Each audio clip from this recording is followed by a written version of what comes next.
Don't wanna. And live. Go. Hello, guys, and welcome to Real Reds Talk. Lisandro Martinez is officially a Manchester United player, and Eric Ten Hag's third signing of the summer. So surely that deserves a like on the video and smash that subscribe button as well, please, if you're feeling happy. Alongside me to discuss this exciting transfer, I have Mr. Sam McCabe. How are you doing? I'm alright, mate. It's getting mega warm, and I'm not doing too well. But it's sunny, so Yeah. let's take it. Yeah, it is very hot. Some might say a lot of people are hot-headed. Lisandro Martinez is a hot-headed player at times. See the link that I got there? Yeah. Anyway, Shreyas, how are you doing? Yeah, I'm doing fairly well. How are you doing, Nick? I'm good, thank you. Now, this weather over here in the UK, we've just been discussing it then, off camera. It's currently 32 degrees at the minute, I think, in the UK. Where Shreyas is, that's practically fucking winter. So he would probably have like a body warmer, bobby hat on, and gloves. But we are absolutely fucking roasting at the minute. Shreyas, just let him know what temperature it is for you right now. Right now it is 36 degrees. In the afternoon it was about 45 or 46. And that's average, yes? The usual. Yeah, the usual. Absolutely mental. Just to put things into perspective there for you guys. So yeah, Lisandro Martinez is a Manchester United player. He's coming after a long line of Argentinian players who haven't necessarily been successful for us. We were just discussing that as well. You had the likes of Ron, didn't work out. Gabriel Hines, who wanted to move to Liverpool. You had Tevez, who was a good player, but then we all know what happened with him. Any other Argentinian? Marcus Rojo wasn't that great. So we're kind of hoping... Di Maria as well as Snake. Let's not forget that Argentinian Snake. So we're kind of hoping the fortunes turn in that sense. Sam, I believe the fee agreed is 55 million. There's a bit of back and forth on this because people are putting different stuff. They're putting more euro and all that kind of crap. Confusing. But I believe it's 55 million plus 10 million in add-ons. Yes. How do you feel about the fee in general? Do you think it's a good deal, bad deal? It's not bad.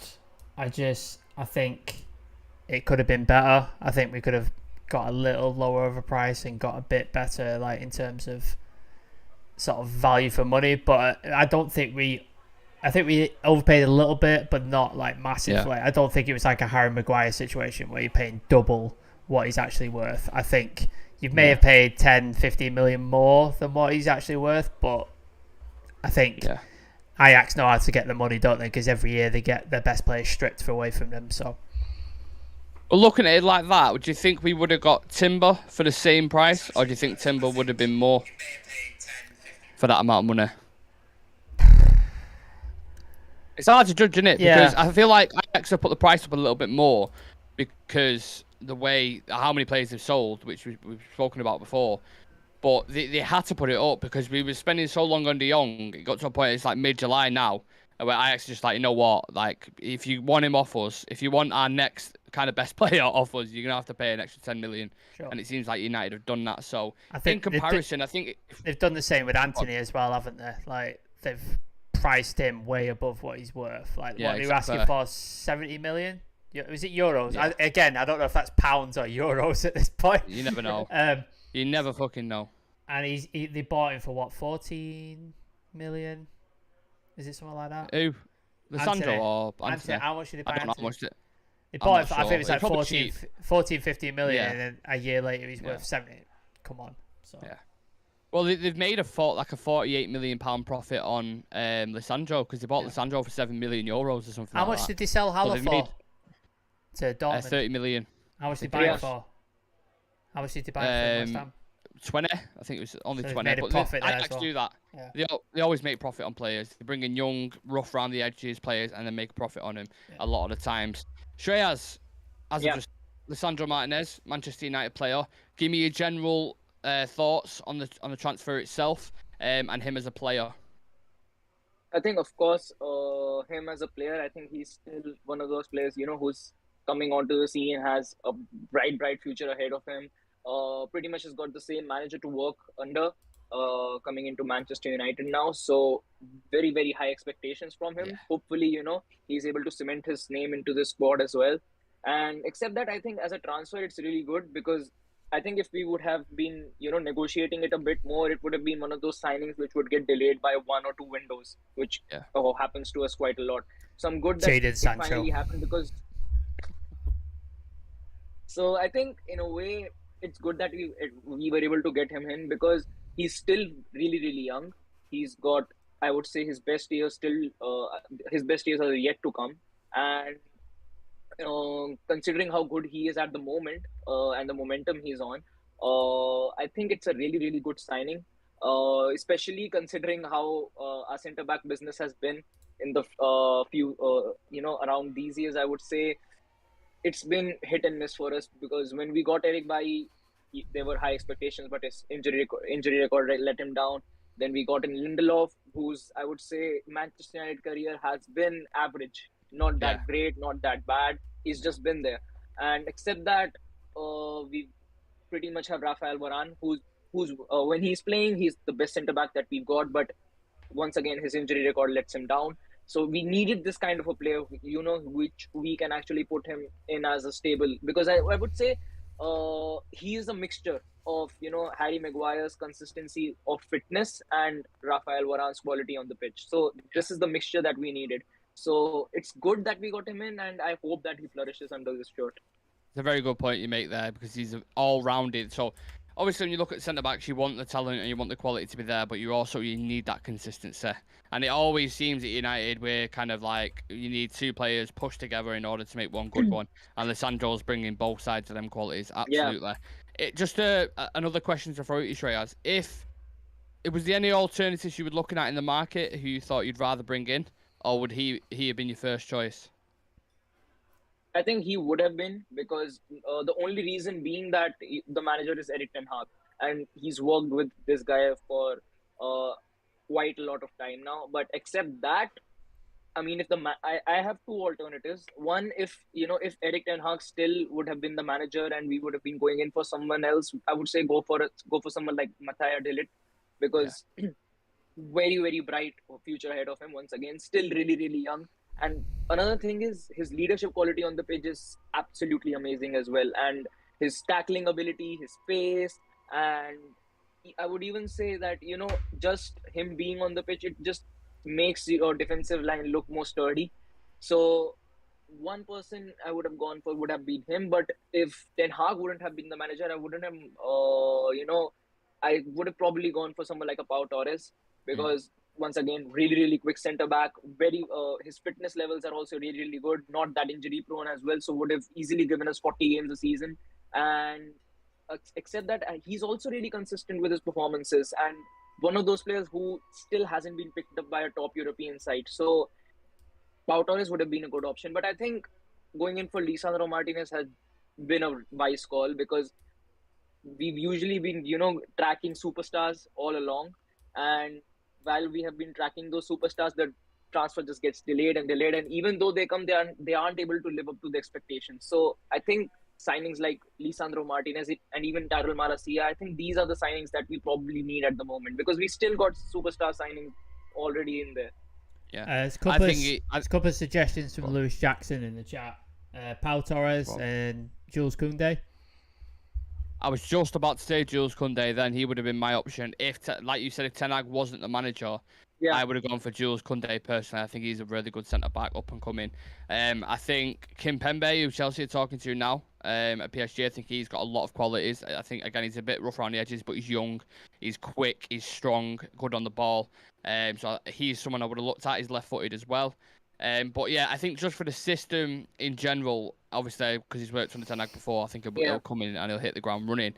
Sam, he's actually got the nickname the Butcher for Ajax for a reason. Are you welcoming these kind of qualities? Obviously, I know you're a fan of Ander Herrera and these kind of guys. I love how you asked me that question.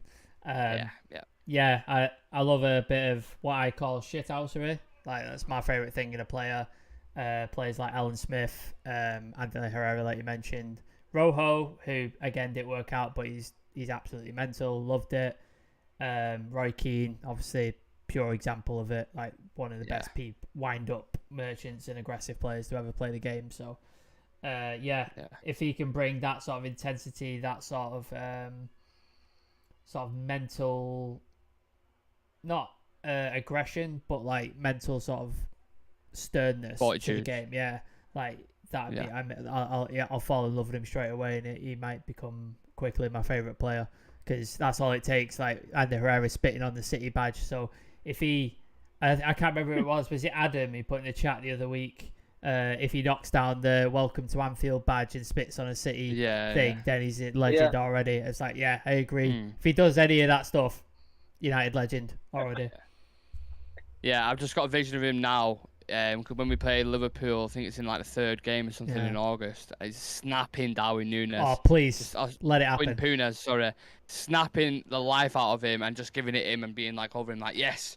You know what I mean? Because he's the battle. I've mentioned it before to you guys, but for anyone watching, watch the highlights when he played against Haaland, because Haaland was in his back pocket, and as we know, he's going to come up against him again in the Manchester derby and stuff. So that's going to be another interesting game. I can't wait to see him. How do you think he'll react to Maguire, Sam? Because obviously, a lot of players that are new players that are coming in now, they're looking at Maguire as the captain still.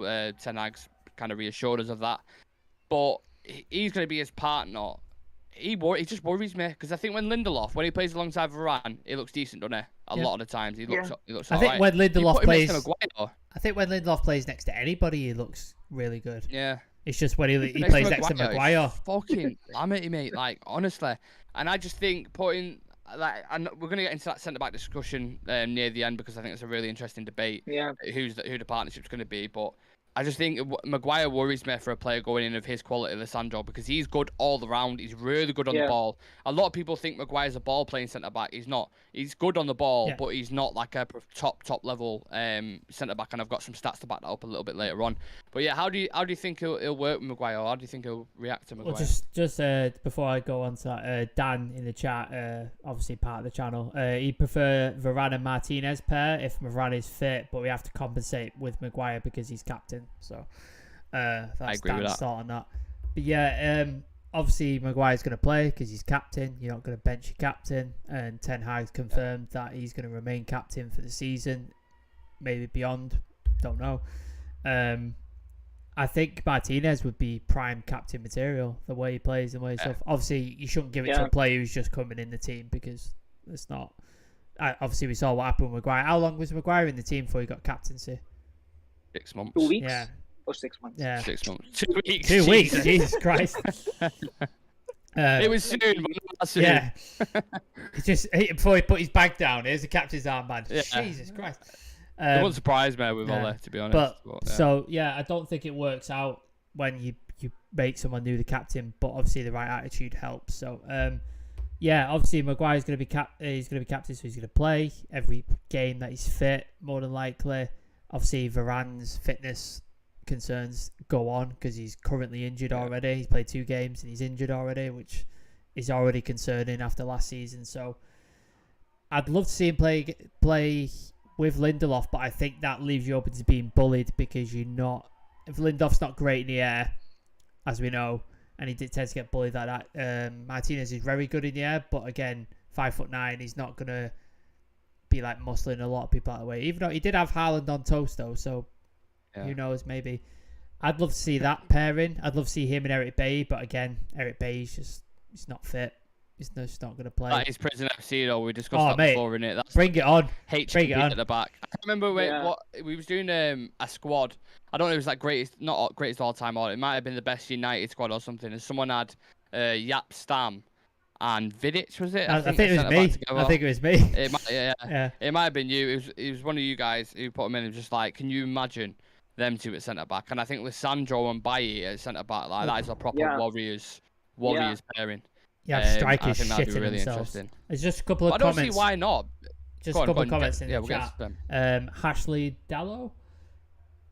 When Eric Ten Hag kept Maguire as captain, I was so angry I realised that he did it not to destabilise the team. He'll be a namesake captain, but he'll be on the bench. Interesting. Captains are not a must starter. Remember when Young was captain but never started? This is just Eric Ten Hag masterclass, keeping Maguire as captain just to try and make him work harder. Interesting comments. Yeah, I do think by changing him, because there isn't a standout, standout kind of candidate person for the job. Candidate, that's the word I was looking for. He's not a standout candidate for the job. it's kind of, do you want to ruffle the feathers for the sake of it, or do you just let him have it for 6 months, see how the team develops, judge him, assess him by yourself, because that's what managers do. They want to see him for themselves, see where they can work on, see where they can improve, then make a decision. I think that's smart by Ten Hag, to be honest. If he comes in now and goes to, hey, you're the captain, I think all the pre-season, all you'd ever hear the questions from journalists stuff, it'll just be like, why have you dropped Maguire? He's our British kind of player, blah, blah, blah, all that kind of shit. You know what the media would be like. So I think he's actually been smart in doing that. But on Lisandro, for anyone who hasn't watched him before, they might have not seen him play for Ajax or anything like that. He is a very solid player. I've said it millions of times, he's consistent, he's versatile, he can play left back, can play DM, which we're going to touch on a little bit later on, which Sam may think he might be playing there. So yeah, he's versatile, good in the tackle. His passing range is ridiculous. If you watch him on the ball, he actually passes like a Verratti or a Modric. It's insane how good he is on the ball. He's very skillful as well. Like, he likes the drag backs and the nutmegs and stuff. He does that quite a lot as well. He's a modern centre back. He's a perfect modern centre back. So there's a lot of people saying, I don't know who it is, I haven't heard of him, blah blah blah. But he's a good centre back. I can promise you that. The one disappointing thing, Shreyas, I don't think he's joining up on tour. I keep hearing this from a load of journalists. Him and Eriksen are not going to join, which is disappointing because we've only got one signing on tour at the minute, and that's Malacia, and he's only been playing like the second half or whatever, so you're not getting a massive look on him, and he's still a little bit rough around the edges. What is a realistic timescale, do you think, to see the likes of Eriksen and Lisandro? Do you think the first game against Brighton, or do you think it's going to be a bit longer than that?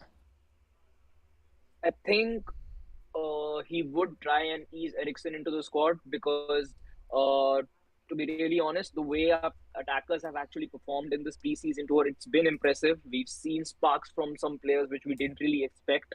And so I think that chucking Eriksen directly into the team would be a bit tough.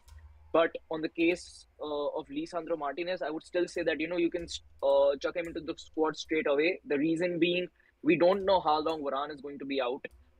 We don't know if Maguire is also going to be back in time for the first game of the season because he picked up a knock as well and hasn't really started in any preseason game. And which leaves us pretty much with Victor Lindelof and Eric Bailly, in which I would still say that, I think that if Eric Bailly isn't sold in this window, I think that Ten Hag might be making some use of him because he's been absolutely amazing in the preseason games. His passing ability, the way he's driving the ball forward as well. It's really, and I think that if you're playing a high line, why not just play with Eric Bailly? Because if you've got two players who've got such good passing ability, who've got such raw pace as well to cover up their tracks, I think it would be a really, really good duo if Ten Hag manages to, use Eric Bailly in the squad. The balance would work there, wouldn't it? I think. Exactly. Because Bailly is good in the air as well. So even though Lisandro is not that, he's not that tall, Eric Bailly makes up for that. So I think it could be an option, but I do think that Lisandro will be starting right away because I don't see.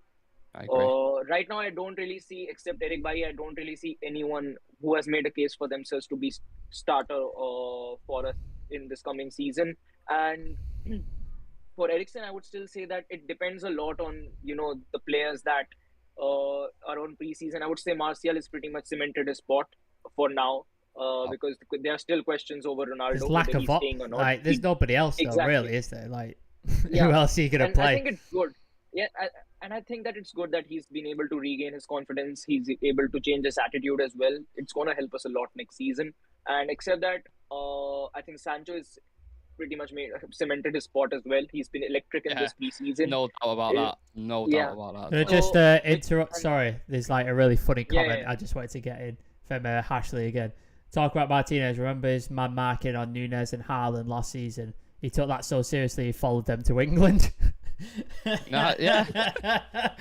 I like that comment. That's nice. Yeah, it's true. And that's the kind of shit our street you want. He's coming into the Premier League and he's going to prove he's a solid player and he's going to have big battles against the likes of Nunes and the likes, who's obviously a fellow South American, and he's going to have big battles against Haaland. And I can't wait for it. Long may it continue. But yeah, Shreya, sorry, continue with your point. And I think that the way Eriksen is going to be used in the squad is still a big question mark because I really don't know if Ten Hag is going to be playing with 2 8s, whether he's still, going to be sticking with 2 center mids, or he's, looking to use Bruno or Eriksen off the wings, because that could be an option as well, because we pretty much, not got a right winger at the moment. So he could make use of Bruno or Eriksen over there. But I think it's going to come down to how he actually, sees Eriksen, whether he sees him as a 10, whether he sees him as a winger, or whether he, actually looks into him as a creative midfielder, because Eriksen has played at centre mid for Denmark for quite some time, and he's been really, really good for them. He is a really, really creative playmaker. His passing accuracy is actually really, really good. He has the air of the Premier League. And if he actually uses him as a centre mid, then our midfield would pretty much look like Bruno, Eriksen, or Fred, or something like that, or Bruno, Eriksen, or McTominay, if Eriksen is being chucked in as a number 6 or a number 8. So I think it would look good. It could work as well, but still, I would say that there are still other options that he would like to weigh in first. So I think it, like I mentioned earlier in as well, after the 10 games, we'll be exactly able to see how he wants to use his players and what are the 11 players that he actually believes in and wants to build up his squad upon.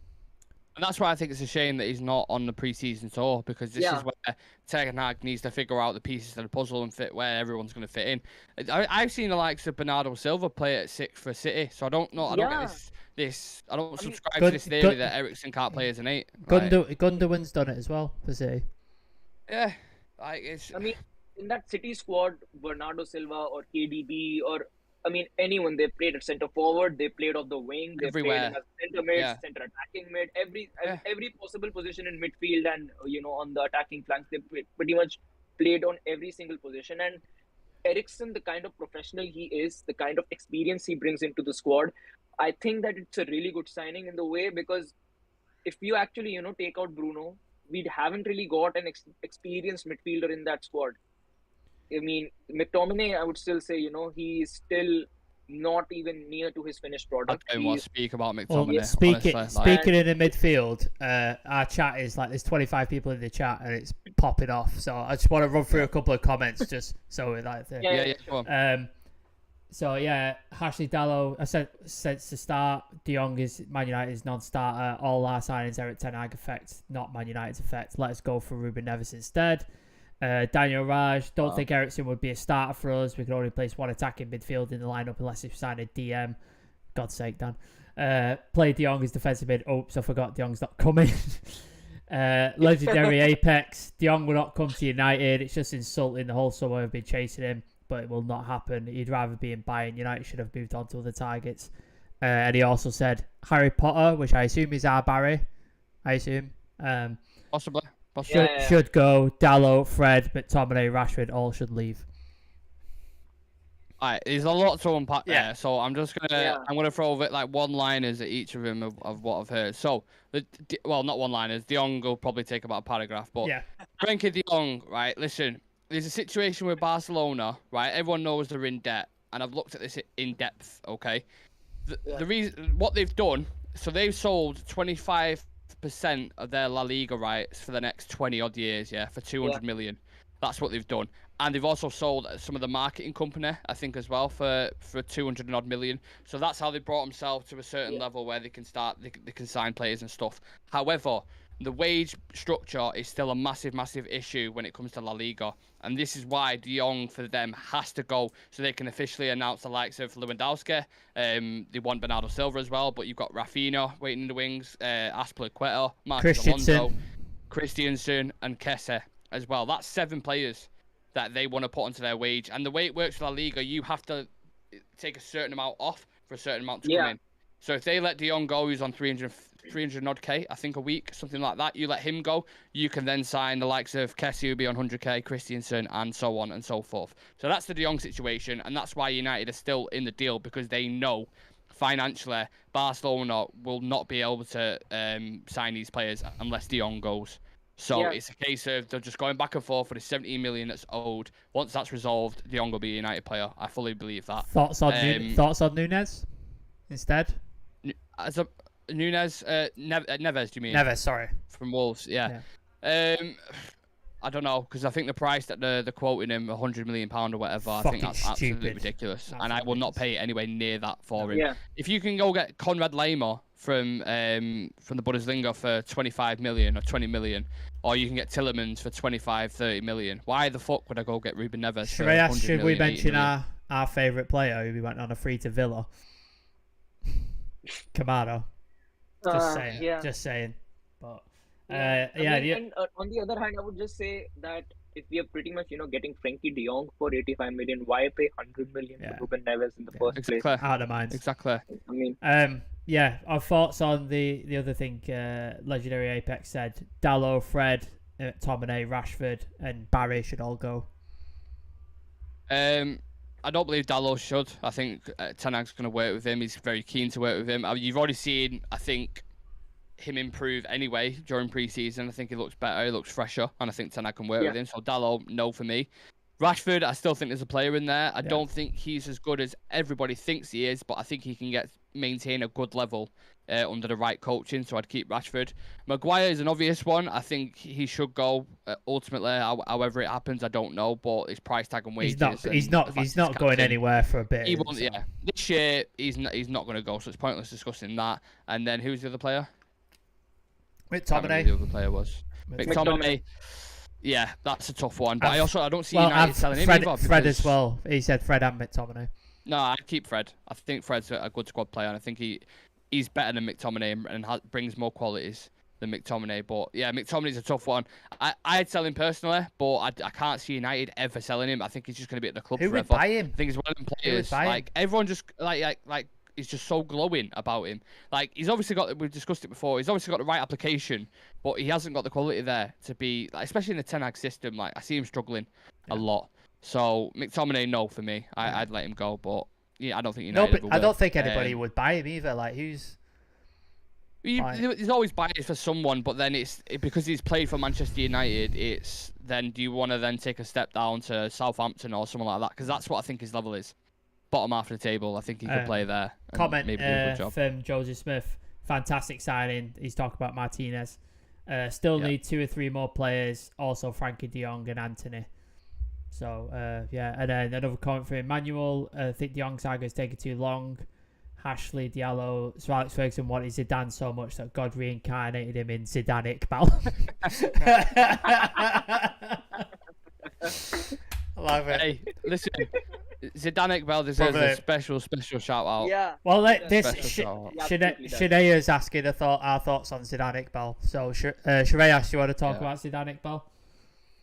Yeah. I think he's one of those players, who's actually been able to, like a young player coming in who's actually, impressed and turned a lot of heads in that squad as well as the management side as well. Because I mean, against Liverpool in that preseason game, in the first half, he pretty much, played against all the youth players and stuff like that. And in that half, our midfield was of Fred and McTominay. And we were barely able to create any links between the attack and the defense. Pretty much, every single goal we did was because, Jadon Sancho was pretty much ripping it all apart on the pitch. And in the second half, when players like Fabinho and Van Dijk and players like these came in, their first teamers pretty much, we had a midfield of Charlie Savage and Zidane Iqbal. And Zidane Iqbal and Charlie Savage, I would say they pretty much controlled that midfield for quite some time in that half. So I think he was really impressive against Liverpool. He was absolutely amazing against Melbourne Victory as well. Even Charlie Savage, I would say he was absolutely amazing against Melbourne Victory. So who needs Frankie De Jong when you've got Charlie Savage? True. But Careful. I would still say that these players, they're really good. They're really talented. They can become into really, really special players, really gifted players because they're still fairly young. But I wouldn't really chuck them into the squad just now. The only reason being that they're still young. The intensity in the Premier League is still going to be a bit much for them to handle week after week after week. I would still say, and plus, I would say that the environment that our team is in, if we actually, put in a player like Iqbal or Savage into the team, automatically the limelight is going to fall on them because everyone would be like, this young player is coming through. Yeah. And right now, we aren't in the space to create a good environment for them to, actually being played in the first team in the Premier League. I would still say that, get them a good loan deal. I think if we are able to get them a loan deal into the championship like Jimmy Garner did, I think that it could work that's really, literally really well. what the chat is saying now. They're saying Zidane needs some loan time, come back ready like Garner has. Iqbal, Garner, and Exactly. Savage. Our future looks bright in the midfield. So You know what?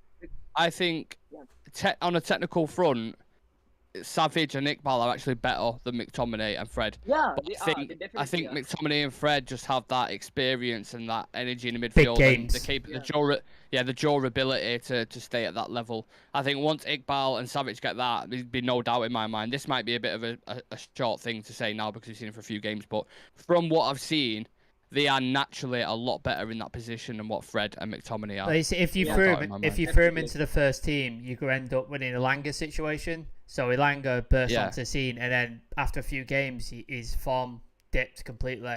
He wasn't awful, but he just wasn't at the same level as he was when he first came into the team. And that's what'll happen with young players. They'll have dips and troughs in form, so you need to manage them correctly. And that's the thing. Zidane Iqbal, very exciting player. Charlie Savage, very exciting. But if you throw him into the first team, you're just going to destroy him. It's just not the time. You need to get him low. You need to bleed them in carefully and do it correctly to make sure you get a quality player out of it. I agree with that 100%. You do have the very rare occasions like Matthias de Ligt for Ajax, where he was captain in Ajax at like 18 years old. When they're super, super talented at a top level, you can afford to kind of throw them in and be like, right, I trust you. But that's on a very rare occasion. 9 times out of 10, they need these kind of loan spells. That in that scenario as well, Ajax have always been able to create that atmosphere for young players who've been coming into their squad to actually develop, to actually have a good ecosystem around them to be able to express themselves on the pitch, and we haven't really had that quite. And I think with these players, I think we've got a really, really good generation of young players actually coming in through our academy. Like Iqbal and Savage already being there. Except that I would say players like Charney, McNeil, Garnacho, Hannibal Mabry. I mean, these are all really they are really talented. They are still really raw. They need to be polished into finished players, I would say. So I think they all need to be handled with a lot of care. Because if we do that, I think we've got our next generation pretty much sorted. I mean, if Zidane Iqbal, the way he's performing right now, if he's able to maintain that consistency, get a good loan deal, I personally see him as a future number 10 for us, because the skills, the way he passes the ball, it's pretty much I think he's born to be a number 10. The way he actually plays on the pitch.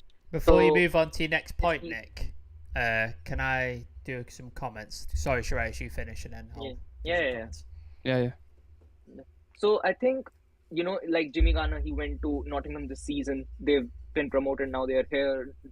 So I think if they are able to, get a loan deal to someone in the championship again, gets almost, I would say, I think 46 games in a season there, it would actually, they pretty much gain some experience. If they have a good campaign, it will boost their momentum in as well. And next season, I think Ten Hag would actually, have a case where he could actually, assess these players really well and then be able to go into the transfer window to actually make some signings. Because if these guys do actually, make a really good season out of their loans, when they come back, he'd be looking to, actually integrate them into the first team. And if that actually happens, then we save a lot of bucks and we can actually, go in for pinpoint positions and players and pretty much, sort out our squad.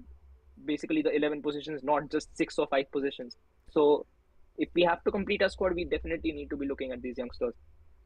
So yeah, before you go to the next point now, I'll just read out these comments quickly. Hashley again, Haaland will fail. Eto'o, Ibrahimovic, Aguero all looks down by Pep. Pep is not famous for working with big names forwards. Just wait and watch. Interesting. Paul Pogba, interesting name. Keep up the good work, guys. Love the channel. Thanks so much, mate. Appreciate it. Dan Raj, who's on the Real Reds. The way Savage made himself available for passes from centre backs and created the flow was very impressive. Agreed, very agreed, mate.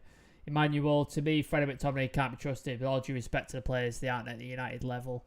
And Dan again, I'd start Savage against Big Fred. So yeah, some interesting debates going on in the comments. Very interesting. I want to bring the conversation back a little bit, guys, to Lisandro Martinez. And I've got some stats to read out. As you know, I'm a massive fan of stats. But before I do that, Make sure you smash the like on the video and hit that subscribe button, please. I'm not sure what we're on at the minute, but we're trying to get to 250 before the season begins. If we can do that, we're going to do like a little giveaway or something like that. So that'd be amazing if you can do that. Now, these stats I've got are pretty impressive. So let's jump into them. Lisandro Martinez at Ajax was ranked in the top 1% of centre-backs in Europe for passes, 87, progressive passes, 7.88, tackles, 3.13, shot creating actions, 1.38, through balls, 0.25, and assists, 0.13. One of the best ball-playing centre-backs in Europe, and his stats as well in the Champions League prove that. So I saw a comment before in the thing saying someone's had our pants down for Lisandro Martinez or something like that. Listen, you're always going to get haters when you sign a set player and everyone's buzzing about it and blah, blah, blah. I get it. I fully understand it. But if you've watched him as a player, you've seen him for Ajax, he is one of the most consistent performers for them. And ultimately, that's why we've ended up paying the price we have, because they've had so many players leave. If you think if Haller stayed, Gravenbach, Masarawa, the right back, and Alvarez, I think, has gone as well. Yeah. If they managed to keep all of them, there's not a chance we would have been paying 55, 60 million for Lisandro. We would have got him for 40, 45. We were sniffing around Timber. We've been sniffing around Anthony. So they know they could potentially lose 3 players to us. So they're going to have to make money out of it. Like, that's how it is. Yeah, but I do think he'll prove his worth, because I think he's a really good centre-back. Shreyas, how, just off them stats I've read out there, how confident are you that he will succeed in the system he's obviously very familiar with under Ten Hag in the Premier League? I think that, for him to actually, come into the Premier League and be able to work under the manager he's already worked in, I think it gives him an X factor. It gives him some familiarity to the Premier League in a way where he has to pretty much do the same things he was doing at Ajax, just with different team players. So that's a big advantage for him. Secondly, I think him being clear about his move, him actually choosing us ahead of Arsenal pretty much proves that he's set in his mind about what kind of football and what kind of manager he actually wants to. One of my favourite things, so that the fact that he turned Arsenal down. The Love fact it. that it was exactly. I mean, that's another advantage for him. And, not just Ajax, even if you assess him on the basis of the way he's played under Argentina, I would say that, he's been really impressive in that squad as well. He's versatile. Even if you actually, see him playing for Argentina, he does start as a centre-back, but when the game pretty much ends overall, he's pretty much in that CDM position because he likes to push forward and he likes to, make progressive passes. Pretty much, he's able to break up the play a lot of times with his passes. So I think if you see it in this way, last season, even when our defenders, they used to make good passes, or even on the rare occasion when they were able to break up the play with When was this, Shreyas? When was this? I didn't see this. When was this happening? It was when we played against Young Boys. Oh, right, yeah. It's a long time ago. Didn't we crash out the Champions League in fucking February or something? Bloody hell. Yeah, and the funniest part is, even in that game, that pass was played by Donny. So, yeah. Bollocks. Yeah.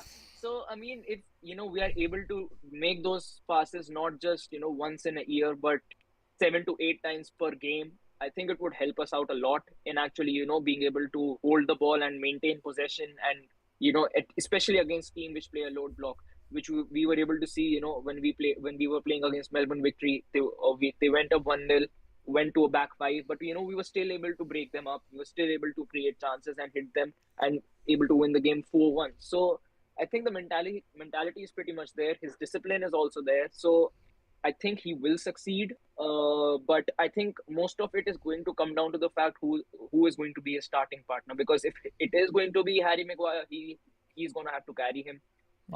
If it is going to be someone like a Varane or a Bailly, I think he'll be really, really, he'll be feeling really confident to actually play alongside someone like that, because they've got pace. And the only area where he lacks, which is, I would say his aerial ability, Bailly and Varane pretty much eliminate that as well. So if your, partner centre-back is able to eliminate your weakness, then you pretty much got your entire backline sorted. I don't think he is that weak in the air. Like, from his stats and stuff like that, I don't think he is that weak in the air, despite his height. Like, I know everybody's always 5'9". Yeah, but the thing is that in the Eredivisie, there aren't, those many crosses or those many long balls being played against them because of the fact that they had Gravenberch and players like that in the midfield because they were, able to disrupt those passes being happening in the first place. Right now, because in the Premier League, a lot of teams like to play long balls, a lot of teams like to hit crosses, especially, the teams which play a low block here.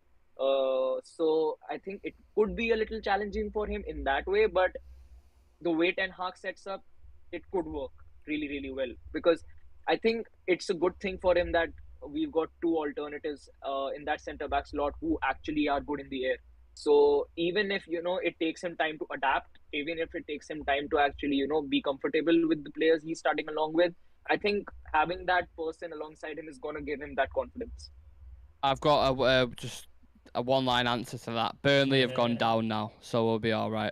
No long ball or Sean Dyche anymore, so I think Lisandro will be okay. Don't worry about that. Sam, I know you think he's going to play, or there's a potential for him to play as a defensive midfielder. Yeah. So if your theory becomes reality, how would you see the midfield lining up, and who would be behind him as a partnership still? Sure.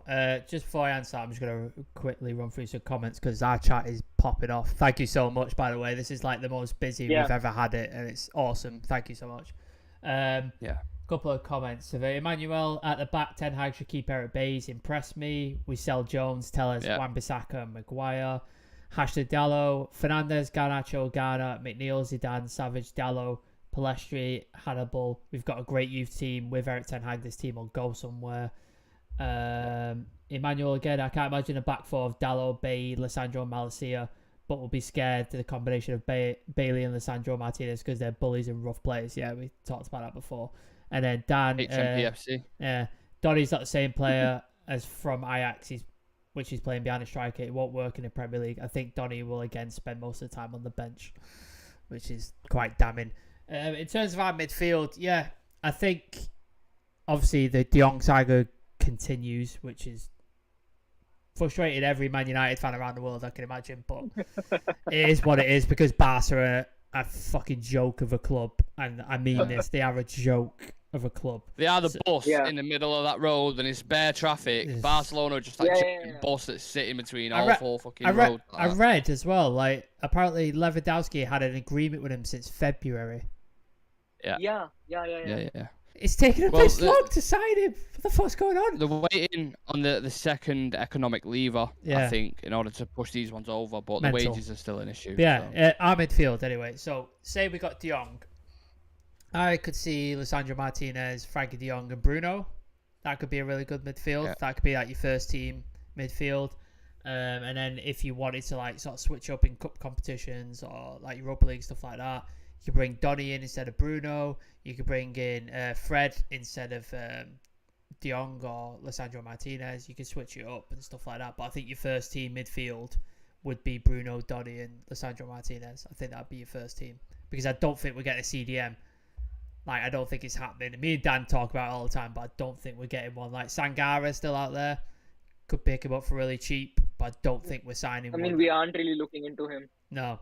Pretty much, I think the club has pretty much come out and laid it all out for us as well. So I think we're not getting a CDM, so I think Lisandro Martinez is going to be that CDM for us. So. What about the partnership behind him, though? Who do you think's gonna? If you saying that Lisandro's pushing into midfield, who's gonna play behind him? It's gonna be. If Varane's fit, it's gonna be Maguire and Varane, isn't it?